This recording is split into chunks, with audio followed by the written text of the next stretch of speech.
Welcome to a new hair transformation, taking my ex-prison doctor client from her original grey hair to something hopefully a lot more exciting, both for you and for me. So let's see exactly how I'm going to do that. Were you ever scared, being especially a female within I actually was, yes. I remember one particular incident. 3 or 4 prison guards walked into the room. It was very unusual, but you know, you're busy. I was seeing a patient. Got up, walked out, and another 2 walked in with another patient. Afterwards, I got to know he was a murderer. I mean, he wasn't there for murder. And it was, I think, the only time where I was really afraid. If you haven't watched the original video where we sat down with the amazing Dr. Jackie, please do so now. I'm going to be linking it below as well as in the cards above. We got to sit down with her, interview her, and hear all about her past life working in the prison system, in the detox facilities, in ER, and her current gig now working with infectious diseases. But today, we're going to be focusing on her hair change. So Jackie is one of my favorite clients to have because when she sat down in my chair, she was like, you can do whatever you want to my hair, which is always very exciting for a hairstylist to hear. So I'm doing what any reasonable hairstylist would do, and I'm grabbing the bleach.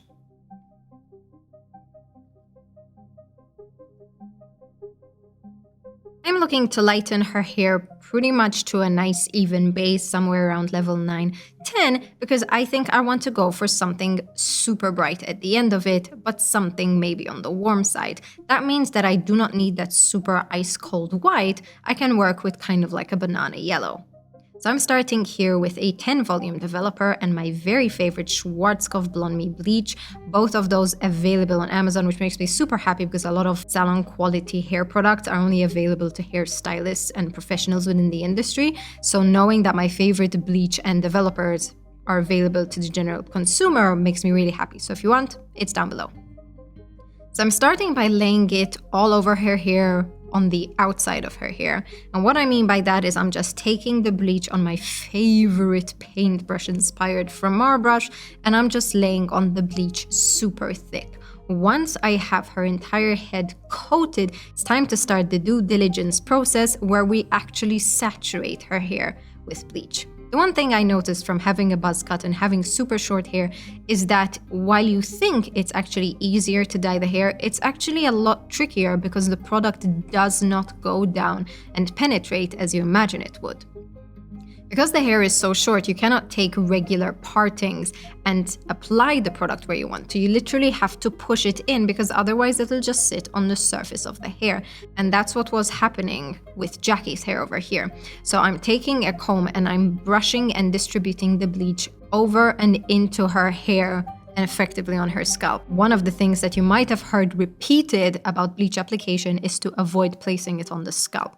However, because her hair is so short and even buzz cuts and other haircuts tend to be so short, you have no choice but to put it on the scalp because otherwise you'll risk not applying the bleach everywhere. One of my flaws as a hairstylist is that I tend to be very impatient when it comes to product application because I am so excited for the end result. So I try to take shortcuts and just apply the product roughly and assume that because the hair is short, it'll just go everywhere. But that is unfortunately not the case, and you do have to apply it everywhere, which is what I'm doing here now because I'm like, I am not taking my chances with Jackie. I want to provide the best possible service. So I'm sectioning, spreading, and making sure that this product is getting everywhere. I want to really just lay it on thick. And the product has been on for maybe 10 minutes and you can already see how blonde it is, how effective this product is in working. Again, I'm not using anything stronger than 10 volume, so I really need this to be an effective application because I do not want to overcompromise her hair, but I really want an even nice lift. Next, I'm going to be applying my incubation helmet. I'm just taking these beautiful magenta foils from Mar. They are my favorite to use to create a helmet, which is necessary when working with bleach. So bleach tends to dry out if you leave it exposed to the air, which means that it'll stop working. Certain bleach application that actually works with that because it creates a really soft effect, but over here we really need the bleach to lift out the melanin. We need the pheomelanins and the eomelanins to be gone from the hair because we are looking for a white-ish canvas for the end color. So I'm really covering every inch of her hair in this foil, even her ears, because one of the things that I learned from having a buzz cut is that any place that is not covered by foil and incubated will in fact lighten less than that is covered. After 20-ish minutes, it is time to take it off and reveal the blank canvas that I was going for. This always makes me so happy because it just shows how effective a product is. Even though we went in with 10 volume, the lightness is that of a 30 volume. So my favorite thing is always go low and slow, leave the bleach on a bit longer, and you'll still get the desired lightness that you're after. And here it is time to reveal that beautiful blonde even to Jackie, and it's there. The bleach worked, it is beautiful, it is functioning, and we have our blank canvas. Jackie had actually never seen herself as a blonde before, so it was actually really funny kind of showing this to her and revealing it and giving her a teaser into what's coming next.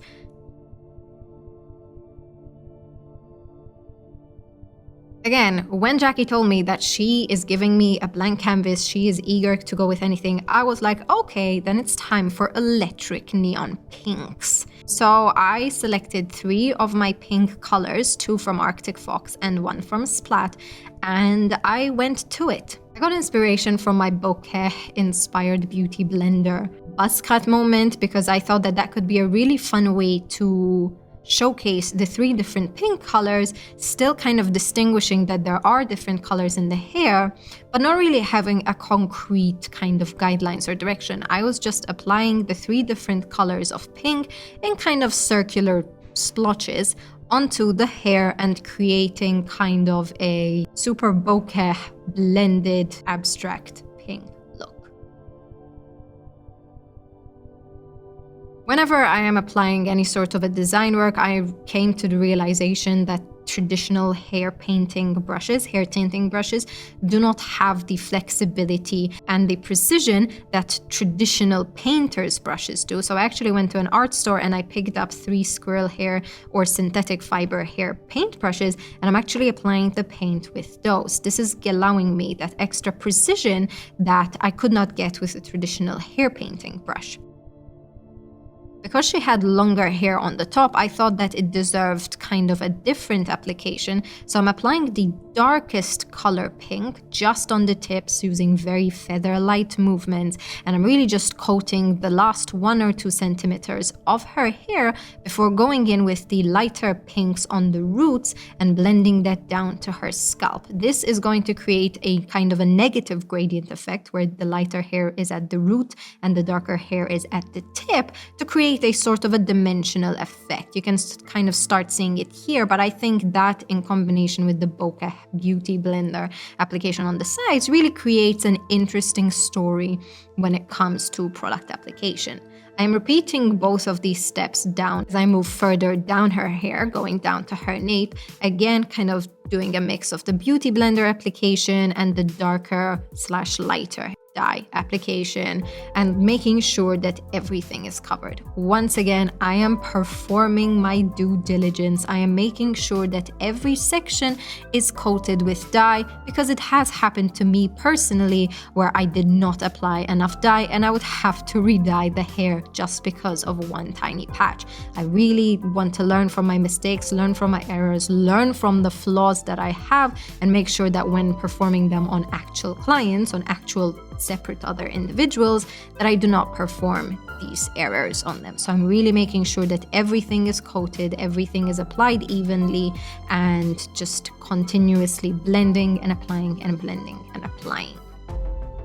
Obviously, all throughout this, Jackie is telling us her life story within the medical industry, working in various fields, and it is an eye-opener to listen to because there are sections of industries that I am not familiar with. I've never, worked in a prison, I've never worked in detox, I've never worked in an ER. I do not know any people who worked in any of those. So it was such a kind of a novel experience to hear and listen to these as well as perform, obviously, my hairdressing duties at the same time. But it was such a heartwarming and eye-opening experience, and it was truly, truly one of the best conversations I ever had with a working individual.